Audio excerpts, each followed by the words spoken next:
कलावती अपनी हाथ वाली सिलाई मशीन पर ब्लाउज सिलने बैठी होती है। तभी सिलाई मशीन चलते चलते रुक जाती है। अब इस सिलाई मशीन को क्या हो गया? एक तो वैसे ही कस्टमर के कपड़े तैयार करके देने के लिए लेट हो रखा है। 12 बजे तक ब्लाउज तैयार करके देना था, अभी तो केवल कच्ची सिलाई लगाई है, पक्की सिलाई भी चलानी बाकी है, तुरपाई भी करना है। एकदम से सिलाई मशीन रुक जाने के चलते इतना परेशान देखकर सबसे बड़ी बहू संगीता, जो कि उसके पास में ही बैठकर ब्लाउज में हुक टाक रही होती है, सिलाई मशीन को देखती है। माँ जी, लगता है सिलाई मशीन दोबारा से जाम हो गई है, इसमें मशीन का तेल डालना पड़ेगा, तभी सिलाई मशीन ठीक तरीके से चलेगी, वरना ऐसे तो कपड़े फंस फंस कर खराब से हो जाएंगे। संगीता मशीन के अंदर तेल डालकर उसे चलाकर देखती है। लीजिए माँ जी, सिलाई मशीन चल गई है, अब आप कपड़े सिल लीजिए। देख, मशीन के अंदर से तो तेल की गिरीस सी निकल रही है। पहले कोई खराब सा कपड़ा दे, उस पर चला लेती हूँ ताकि सिलाई साफ सुथरी आने लगे, वरना अगर कस्टमर के कपड़े में लग गया ना तो महंगे कपड़े खराब हो जाएंगे। जितने की सिलाई में 2 पैसे नहीं कमाऊंगी, कस्टमर के कपड़े खरीद कर देने पड़ेंगे। तभी कुसुम पोटली में से एक कपड़े के कतरन निकाल कर लाकर कलावती को देती है। लीजिए माँ जी, आप इस पर सिलाई चला लीजिए। अरे मगर कुसुम बहू, ये तो कुछ कुछ तेरी कथक वाली साड़ी में के बॉर्डर के जैसा लग रहा है। माँ जी, ये साड़ी का बॉर्डर अपने आप उधड़ गया था, इसीलिए मैंने इसको साड़ी में से निकाल दिया। साड़ी थोड़ी बहुत ठीक है, साड़ी कुछ दिन और चल जाएगी। कुसुम बहू, बिना बॉर्डर की ये साड़ी बिल्कुल भी अच्छी नहीं लग रही है, और इसका कलर भी कितना उदास हो गया है। अब तू ये वाली साड़ी मत पहना कर। तेरे पास और साड़ियाँ नहीं है क्या? माँ जी, मेरे पास केवल 4 ही तो साड़ियाँ हैं। 2 साड़ी कहीं आने जाने के लिए रख रखी हैं और 2 साड़ी पहनने में ऊपर निकाल रखी हैं। और वैसे भी मुझे थोड़ी ना कहीं आना जाना है, घर में ही तो रहना है, तो किसे दिखाना है। इतना कहकर कुसुम काम में लग जाती है। वहीं कलावती वापस से ब्लाउज की सिलाई करने लगती। दरअसल कलावती की 5 बहू का एक समान ही हाल था। किसी के पास भी 2 जोड़ी से ज्यादा कपड़े पहनने के लिए नहीं थे। बोलने को तो कलावती 5-5 बेटे वाली थी, लेकिन पढ़े लिखे ना होने के चलते 5 भाई दिहाड़ी भत्ते का काम करते, जिसपे बड़ी मुश्किल से वो परिवार का पेट भरवा पाते थे। और जिस भी दिन किसी की भी दिहाड़ी नहीं लगती तो घर में खाना तक भी नहीं बनता था, जिसके चलते कलावती ने घर में लोगों के सस्ते में कपड़े सिलना शुरू कर दिया। मम्मी, टीचर ने मुझको होमवर्क दिया है, मेरा होमवर्क करवा दो, टीचर कल कॉपी चेक करेंगी। राजू बेटा, तुम देख रहे हो ना, मैं अभी जरूरी काम कर रही हूँ। राजू बेटा, आओ, आज मैं तुम्हारा होमवर्क करवाती हूँ। ओके चाची, टीचर ने दिवाली पर 10 लाइन लिख कर लाने को कहा, पर मुझको समझ में ही नहीं आ रहा क्या लिखूं। दिवाली की बात सुनते ही रेखा कैलेंडर में देखती है। इस बार तो कितनी जल्दी दिवाली आ गई, ऐसा लग रहा है अभी थोड़े दिन पहले ही तो दिवाली गई थी। बहू, त्योहार के आते जाते समय का पता ही नहीं चलता। साल तो हम गरीबों के जीवन में यूं ही कमाते खाते गुजर जाते हैं, पता भी नहीं चलता। दिवाली में मुश्किल से 1 से 2 हफ्ते रह गए हैं। फिर तो हमें आजकल में ही घर को साफ सुथरा करने में लगना होगा, क्योंकि दिवाली की सफाई में भी तो कितना टाइम जाता है। मम्मी, फिर तो इस बार पापा हमको दिवाली के न्यू कपड़े खरीद कर देंगे ना? हाँ पिंकी बेटी, क्यों नहीं, मैं तुम्हारे पापा से बोल दूंगी, वो तुम्हारे लिए दिवाली पर तुम्हारे मन पसंद के कपड़े खरीद देंगे। फिर तो मैं न्यू कपड़े पहनकर अच्छे से दिवाली सेलिब्रेट करूंगी, पर इस बार मैं सस्ती वाली फ्रॉक नहीं पहनूंगी। मुझको गाउन पहनना है, जैसे पिछली साल रूही ने पहना था। मैं तो भाई बढ़िया सी शेरवानी और पैंट लूंगा, और देखना सबसे स्मार्ट तो दिवाली पर मैं ही लगूंगा।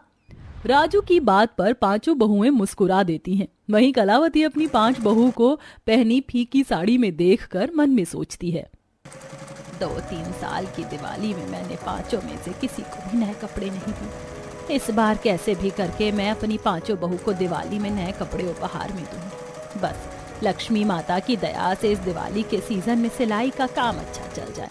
कलावती मन ही मन अपनी सिलाई के बेहतर काम के लिए विनती करती है, ताकि वह अपने 5 गरीब बहू के लिए दिवाली पर एक जोड़ी नए कपड़े खरीद सके। इसी तरह 2-4 दिन गुजर जाते हैं, तभी पड़ोसन सरस्वती अपनी बहू कीर्ति को लेकर आती है, जिसने हल्के बॉर्डर का एक्सपेंसिव स्लीवलेस सूट पहन रखा था। और ये कलावती खाली हो क्या? मुझे अपनी कीर्ति बहू के लिए दिवाली के कपड़े सिलवाने थे। हाँ जी, फिलहाल तो खाली हूँ सरस्वती बहन, लेकिन आप तो अपनी बहू के लिए हमेशा टेलर वाले से कपड़े सिलवाई करवाती हो, तो इस बार मेरे पास कैसे आना हुआ? और गई तो मैं टेलर वाले के पास ही थी सिलाई करवाने, लेकिन उसके पास कपड़े सिलने की भीड़ चल रही है। 36 कस्टमर ने कपड़े सिलने को डाल रखे हैं, तो दिवाली के टाइम पर कपड़े दे नहीं पाएगा, इसीलिए सोचा पास के पास पड़ोस में दर्जी है तो तुमसे कपड़े सिलवा लूं, तुम्हारे भी तो पैसे बन जाएंगे और इसी बहाने मैं भी तुम्हारी सिलाई देख लूंगी। अगर तुम्हारे हाथ की सिलाई पसंद आ गई तो फिर तुम्हारे पास ही सिलवा लिया करूंगी।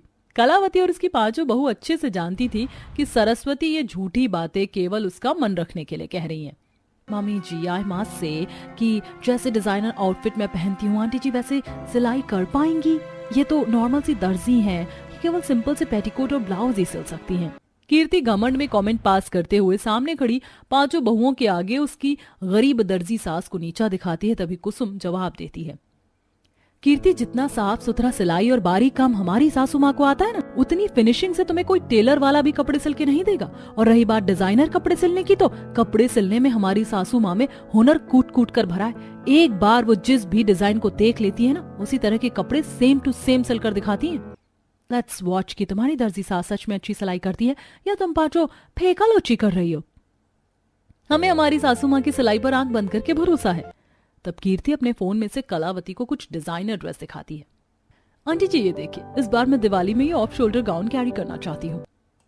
बहू मैं ऐसा गाउन बना तो दूंगी, लेकिन ये कपड़ा बहुत ही हल्का और फिसलने वाला है। इससे अच्छा तुम ऊपर नेट वाला नेक डिजाइन डलवा लो, देखने में भी अच्छा लगेगा। बस इसीलिए मम्मी जी मुझे इन जैसे दो कौड़ी की दर्जियों की सिलाई बिल्कुल भी पसंद नहीं आती। मुझे ऑफ शोल्डर गाउन पहनना है तो आप वही बना देना। अच्छा ठीक है, मैं बना दूंगी, मैं नाप ले लेती हूँ। कलावती इंची टेप उठाकर कीर्ति का नाप ले लेती है और उसके बाद वो कुछ एक्सपेंसिव साड़ियों के डिजाइनर ब्लाउज भी बनाने के लिए देती है। कलावती, कुल मिलाकर मेरी बहू के 5 जोड़ी कपड़े तुम्हारे पास सिलने के लिए डाले, 4 ब्लाउज है और 1 गाउन। ये सारे कपड़े मुझे दिवाली से 2-4 दिन पहले ही चाहिए। वैसे आंटी जी मुझे अपनी चारों साड़ी में फॉल्स भी लगवाना है, उसका क्या चार्ज लेती हैं? बहू अगर तुम फॉल खुद से खरीद कर दोगी तो लगाने के 50 रुपए, और वैसे फॉल लगाई खरीदाई लेकर 80 रुपए लगते हैं। आंटी जी मैं आपको पर साड़ी 150 रुपए फॉल लगाने के लिए दूंगी, पर प्लीज आप मेरे कपड़ों में लो क्लास का फैब्रिक मत इस्तेमाल करना, क्योंकि मेरी सारी साड़ियाँ एक्सपेंसिव 8,000 रुपए की है। कीर्ति अपनी अमीरी का शो ऑफ करके कपड़े सिलने को देकर चली जाती है। वहीं पांचों बहुएं उसके दिवाली के महंगे कपड़ों को देख देख कर मन छोटा कर लेती है। वैसे एक चीज तो मानना पड़ेगा, सरस्वती आंटी की बहू हर महीने 5 से 10 जोड़ी नए कपड़े तो खरीद ही लेती है। सही कहा, आए दिन तो मैं ऐसे शॉपिंग करते ही देखती हूँ, और एक हम पांचों बहू की तकदीर है तो जोड़ी साड़ी में हमारा पूरा का पूरा साल गुजर जाता है। मुझे तो कभी कभी सरस्वती आंटी की बहू के पहनने ओढ़ने को देख देख कर जलन सी होती है। अरे वो जॉब भी तो करती है, तभी तो खुद के पहनने पर खुले हाथों से खर्च करती है। सही कहा, अपनी कमाई को खर्च करने के लिए सोचना नहीं पड़ता। एक हम पांचों के पति जो साल भर के त्योहार पर भी हमें खुद के मन से कुछ नहीं खरीद पाते। सही कहा, हमारे पतियों का हाल तो कमाई अठन्नी और खर्चा रुपया वाला है। वो भी बेचारे हमें कहाँ से ही कपड़े खरीदवाएंगे। हर साल की तरह इस बार भी हमको वही 2 जोड़ी 4-5 साल पुरानी साड़ी ही डालनी पड़ेगी।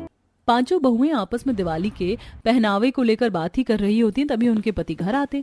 नरेश के हाथों में एक थैली थी जिसमें कुछ खरीदे हुए कपड़े थे। ये लो माँ, ये 500 रुपए घर के खर्चे में रख लो। लगता पापा मान ले दिवाली के न्यू न्यू कपड़े खरीद कर लाए, मैं तो चला अपने कपड़े लेने के लिए। राजू पढ़ाई छोड़कर दौड़ते हुए नरेश के पास आता है और उत्साहित होकर उसके हाथों से कपड़े वाली थैली छीनने लगता है। पापा पापा दिखाओ ना, इस थैली में क्या आप हमारे लिए दिवाली के कपड़े लेकर आए हो? नहीं राजू बेटा, इसमें तुम्हारे कपड़े नहीं है, चलो इसको छोड़ दो, नहीं तो थैली फट जाएगी। पापा मुझको देखना इसमें क्या है। तभी छीना छानी में पन्नी फट जाती है और कपड़े नीचे गिर जाते हैं, जो कि देखने से कुछ पुराने से लग रहे थे और कुछ के कलर ही उतर चुके थे। अब लगाऊं एक थप्पड़? जब मैं एक बार मना कर रहा था कि इसमें तुम्हारे कपड़े नहीं है तो थैली छीनना जरूरी था। मम्मी पापा ने मुझको डांटा। हाजी तुमको डांटना जरूरी था क्या? बच्चा ही तो है, इतनी समझदारी थोड़ी है उसमें। और ये किसके पुराने से कपड़े उठाकर लाए हो? ये फैक्ट्री वाले सेठ ने अपने पुराने हो चुके कपड़े लेबर वालों को दे रहे थे, तो थोड़े हम 5 भाइयों ने भी ले लिए। वैसे भी हमारे पास पहनने के लिए एक जोड़ी कपड़े भी नहीं बच गए हैं, और वैसे भी अभी दिवाली का त्योहार सिर पर है, खर्चों का घर है, इसे ही पहन लेंगे। गरीबी में अपने पतियों को इस तरह से किसी के पहने हुए कपड़ों को घर में लाया देख पांचों की आंखों में आंसू छलक गए और कलावती की भी आंखें डबडबा गईं। नरेश बेटा, क्या जरूरत थी किसी के पहने हुए कपड़े घर में लाने की? रही बात घर के खर्चे की, तो मैं कैसे भी करके सिलाई करके चला लूंगी, पर मेरे बच्चे किसी का दिया उतरन पहने, ये मुझे गवारा नहीं। माँ, इन कपड़ों में कोई खराबी थोड़े है, वैसे भी हमारा तो काम भी धूल मिट्टी वाला है। नए कपड़े लेकर क्या ही करेंगे, और सारे के सारे ब्रांडेड कपड़े हैं। अभी सारे कपड़े का रंग झड़ गया है, आपको कहाँ से ये ब्रांडेड दिख रहा है? एक जोड़ी नए कपड़े खरीद लीजिए आप लोग। अनीता थोड़े दिन तो पहन कर चला लेंगे, और वैसे भी अभी काम भी बहुत मंदा है। दिवाली के खर्चे पूरे हो जाएं वही बड़ी बात है। हम बड़ी जोरों की भूख लगी है, जल्दी से खाना निकाल दो। इसी तरह एक दो दिन गुजर जाते हैं। वहीं पूजा रेखा एक दिन बाजार जाने लगती हैं तो एक लेडीज ड्रेस की दुकान पर डमी में बहुत ही सुंदर सुंदर डिजाइनर ड्रेस लगी हुई थी। देवरानी जी देखो ना, वो डिजाइनर लहंगा कितना सुंदर लग रहा है, कितनी बारीकी से काम कर रखा है। मेरा तो ऐसा मन कर रहा है कि अभी उसे खरीद कर पहन लूं। जेठानी जी, मैं हमेशा देखती हूँ जब भी आप मार्केट जाती हो तो आपको सब कुछ छोड़कर लहंगा ही पसंद आता है। पता है पूजा, मेरी इच्छा थी कि मैं अपनी शादी में ब्राइडल लहंगा पहनूं, पर हम जैसे मिडिल क्लास लड़कियों के ख्वाब पूरे कहाँ हो पाते। शादी करके जब ससुराल आऊंगी तो वहां पर पति से कपड़ों की डिमांड करूंगी, लेकिन फिर जब ससुराल में आकर यहाँ के हालात देखे तो फिर मन की इच्छा मन में ही रख ली। तभी दोनों को शोरूम के बाहर खड़ा देखकर सेल्समैन उनसे पूछता है, बहन जी लगता है आप दोनों को कोई सी डिजाइनर ड्रेस पसंद आई है। बाहर खड़े होकर क्यों देख रही हैं, अंदर आकर देख लीजिए। अरे नहीं भैया, मैं तो बस यूं ही देख रही थी। अरे बहन जी देख लीजिए, देखने के पैसे थोड़ी मांग रहे हैं। सेल्समैन दोनों को जबरदस्ती दुकान के अंदर लेकर आता है जहाँ कुछ हाई फाई अमीर लोग बैठे हुए थे और सेल्समैन उन्हें डिजाइनर ड्रेस दिखा रहे थे। देखिए बहन जी, अब आप आराम से यहाँ बैठकर डिजाइनर ड्रेस देख लीजिए। अरे मोहित, दोनों मैडम को डिजाइनर साड़ी और सूट गाउन भी दिखाइए रे। जी सर जी। मैडम ये लीजिए, ये गाउन आप पर बहुत ही जचेगा। दिवाली का एकदम लेटेस्ट कलेक्शन आया है, एकदम फ्रेश पीस है। वो डिजाइनर गाउन देखते ही पूजा को काफी ज्यादा पसंद आ जाता है। भैया गाउन तो देखने में बहुत ही सुंदर है। अरे ना, पसंद होने का तो सवाल ही पैदा नहीं होता बहन जी। दिवाली का सबसे डिजाइनर पीस हमारी दुकान में बिक रहा है। पता है, इसके सारे के सारे गाउन बिक चुके हैं, ये लास्ट पीस रह गया है। वैसे तो इसका रेट 10,000 रुपए है, लेकिन आपके लिए 1,000 की छूट हो जाएगी। गाउन का महंगा दाम सुनकर पूजा अपनी जगह से खड़ी हो जाती है। भैया मुझे ये गाउन नहीं चाहिए, चलिए जेठानी जी।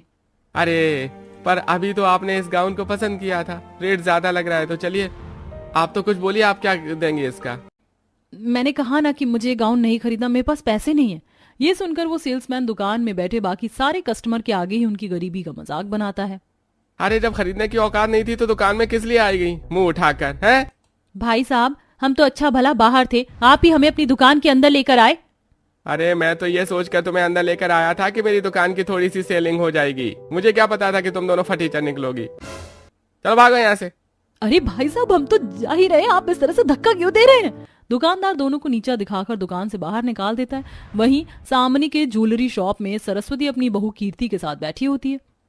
हाय हाय, ये सामने की दुकान में इतना हल्ला गुल्ला क्यों मचा रखा है? ऐसा लग रहा है जैसे कि दिवाली का बाजार नहीं बल्कि मछली बाजार लगा रखा हो। तभी कीर्ति दोनों को रोते हुए शोरूम से बाहर निकलते देखती है। मामी जी, ये तो कलावती आंटी की दोनों गरीब हुए हैं। हाँ, आई एम श्योर जरूर दुकानदार ने दोनों को जलील करके बाहर निकाल दिया है। अपनी औकात से बाहर कपड़े देखने गई होंगी तो यही होगा ना। बहू, इन जैसे गरीबों का हाल तो बिल्ली के ख्वाब में चिचड़ी जैसा होता है। अमीरों की देखा देखी करना चाहते हैं लेकिन कर नहीं पाते। बहू ये देख, ये गोल्ड के टॉप्स का डिजाइन कितना सुंदर लग रहा है, तेरे कान में भी खूब जचेगा। इसे धनतेरस के लिए खरीद लेती हूँ। मम्मी जी, आपके डिजाइन कलेक्शन का तो जवाब ही नहीं है, पर इसका एक्सपेंस तो पता चले कितने का है। बहू, तू केवल सोना पहनने से मतलब रख, रेट से नहीं। वैसे भी हम अमीर लोग कोई भी चीज महंगी और सस्ती देखकर थोड़ी ना लेते हैं। जिस चीज पर दिल आ जाए उसे खरीद लेना चाहिए। भैया ये डिजाइन डन है। बहन जी ये टॉप्स पूरे 1 तोले का है, 1,20,000 रुपए हो गया। सरस्वती एक बार में अपनी बहू के लिए 1 लाख से ऊपर के गोल्ड के टॉप्स खरीद कर उसे घर लाती है, जहां जानबूझकर वो कलावती के आगे अपनी अमीरी का दिखावा करने के लिए आती है। कलावती, ओ कलावती, मेरी बहू की दिवाली के कपड़े तैयार कर दिए हैं क्या? जी बस आप ही की बहू के कपड़े सिलने बैठी हुई हूँ। ये 2 जोड़ी तो ब्लाउज सिल दिया, केवल तुरपाई करनी बाकी है, और ये गाउन भी लगभग 1 से 2 दिन में बन जाएगा। मम्मी जी चलिए घर, ये शॉपिंग बैग्स उठाकर मेरे तो हाथ दुख रहे हैं। लगता है आप फिर से दिवाली की खरीदारी करके आ रही हैं। मैं तो एवरी वीक लेटेस्ट डिजाइन के कपड़े पहनने के लिए खरीदती हूँ। वो एक्चुअली मुझे रिपीटेड कपड़े पहनना बिल्कुल भी पसंद नहीं है। मैक्सिमम कपड़े 1 से 2 बार पहनने के बाद मैं रिजेक्ट कर देती हूँ। तभी तो मेरी पूरी अलमारी पुराने कपड़ों से भरी हुई हो। सोच रही हूँ अपनी काम वाली को दे दूंगी। अगर तुम पाँचों का मन हो तो तुम ले लेना। वैसे भी जब देखो ये 2 जोड़ी साड़ी में ही दिखाई देती हो। मेरी साड़ियाँ बहुत ही सुंदर सुंदर हैं, चाहे तो दिवाली पर डाल लेना, लोग तुम्हें भी इज्जत से देखे। मेरे कोई भी कपड़े 10,000 से नीचे के नहीं है। कीर्ति अपने मुंह मियां मिट्ठू बनने के लिए पांचों के आगे अपने महंगे कपड़ों को शो ऑफ करती है, जिसका अनीता असहजता से जवाब देती है। कीर्ति बहन, अगर तुम्हारी अलमारी इतनी कपड़ों से भर गई है तो किसी गरीब को दान कर दो। हमें तुम्हारे कपड़ों की आवश्यकता नहीं है। भले ही हमारे पास 2 जोड़ी कपड़े हैं, लेकिन हम अपने 2 जोड़ी कपड़ों में खुश हैं। और वैसे भी इस बार हमारे पति हमें दिवाली पर कपड़े दिलवाएंगे। खुश तो ऐसे होकर दिखा रही हो जैसे कि तुम्हारे पति तुम्हें दिवाली पर बहुत एक्सपेंसिव डिजाइनर ड्रेस दिलवाने वाले हैं। अरे 400-500 की सस्ते से कपड़े खरीदवा देंगे और उसी में तुम्हारी दिवाली बन जाएगी। कीर्ति बहन, भले हमारे पति हमको सस्ते कपड़े खरीदेंगे, लेकिन वो कपड़े नए होंगे। अगर किसी को दो तो पूरे दिल से नए कपड़े खरीद कर दो, अपने पुराने कपड़े नहीं। इसी से इंसान की मंशा का पता चल जाता है। पूजा की बात से कीर्ति का मुंह बंद हो जाता है। कीर्ति बहू, काफी देर हो गई है, चलो घर चलते हैं, दिवाली की डेकोरेशन भी करनी है।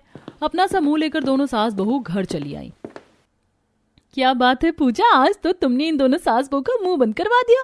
बहू तूने अच्छा ही किया, वरना तो जब देखो दोनों बड़ा मुंह वाली बनकर दिखाती हैं।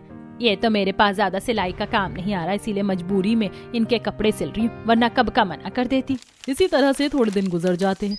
एक दिन पांचों दिवाली की सफाई कर रही होती है, तभी कुसुम की साड़ी काफी ज्यादा पुरानी होने के चलते फट सी जाती है।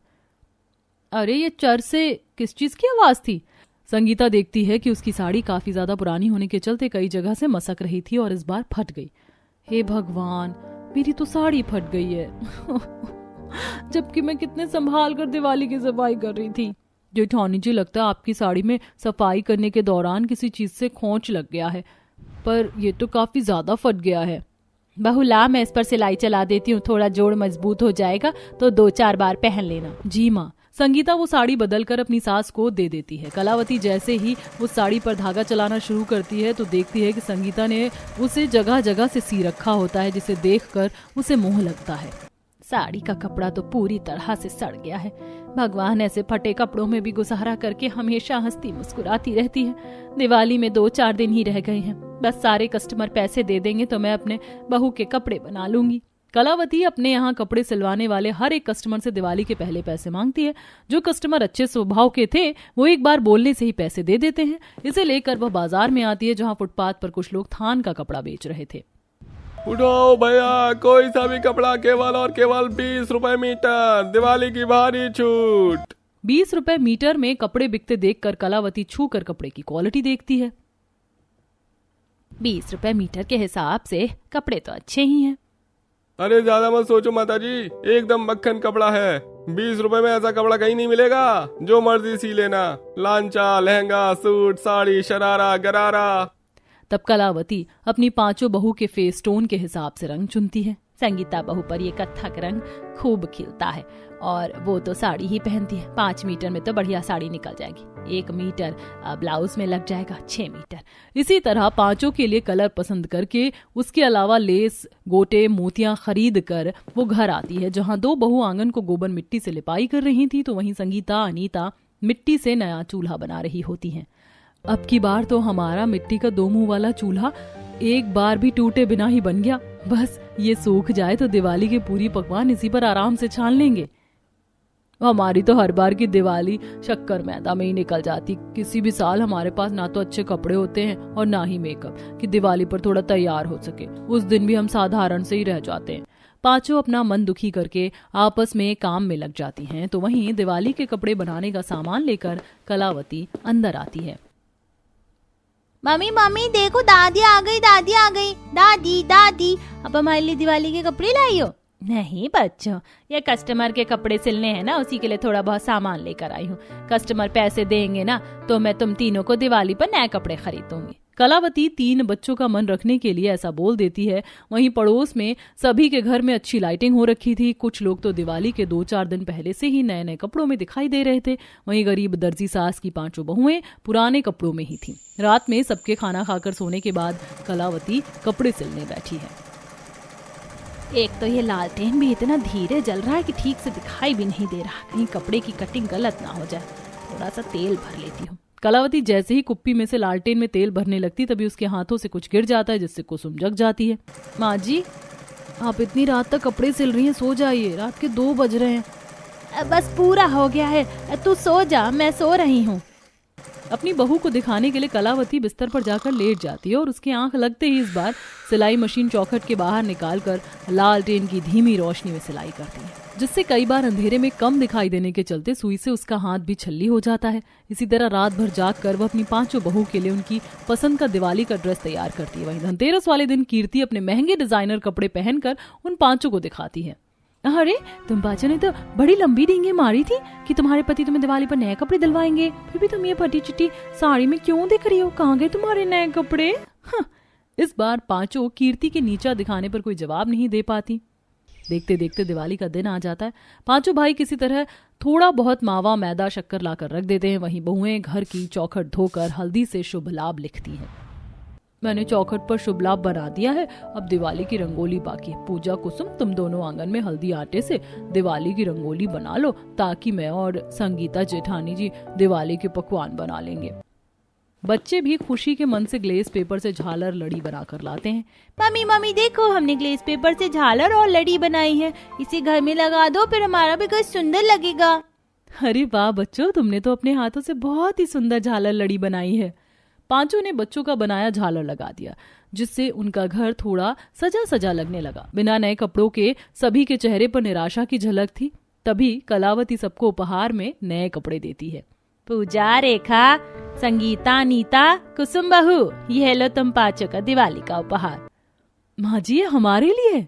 इसमें क्या है? बहू, मेरी ओर से ये तुम 5 के लिए दिवाली का छोटा सा उपहार है। 5 ने अपने ड्रेस को खोलकर देखा, जिसमें उनकी मनपसंद का ड्रेस था, जिसे देख 5 खुशी से भर गईं। वहीं बच्चे भी दिवाली के कपड़े पाकर खुश हो गए। ये दादी ने न्यू न्यू कपड़े दिए, आज तो हम नए कपड़ों में दिवाली मनाएंगे, खूब सारे पटाखे जलाएंगे और पकवान भी खाएंगे। माँ जी, मैं तो कब से कत्थक रंग की साड़ी पहनना चाहती थी। ये साड़ी तो देखने में काफी ज्यादा महंगी लग रही है, कहाँ से खरीदी? खरीदी नहीं है बहू, अपने हाथों से सिली है। माँ जी, ये गाउन आपने सिला है? ये तो उस दुकान की ड्रेस से भी काफी ज्यादा सुंदर है। सबसे सुंदर तो मुझे मेरा डिजाइनर लहंगा लगा। आज तो दिवाली पर मैं आप चारों को फेल कर दूंगी। माँ, ये तो सरासर भेदभाव है। आपने अपनी 5 बहू को दिवाली की डिजाइनर ड्रेस बना कर दी और बेटों को छोड़ दिया। अरे मैंने तुम 5 के लिए भी कुर्ता पजामा बनाया है, ये तुम पर खूब जचेगा, ये लो। अपने लिए भी कपड़े बनाया देखकर 5 बहुएं खूब खुश हुए। दिवाली के शाम सभी नए नए कपड़े पहनकर तैयार हो गए। बहुओं ने तेल भरकर दिए जलाए और आंगन में रंगोली बनाकर वहां भी दिए रखकर सजावट किया। पूरा घर दिवाली के दियों से महक उठा।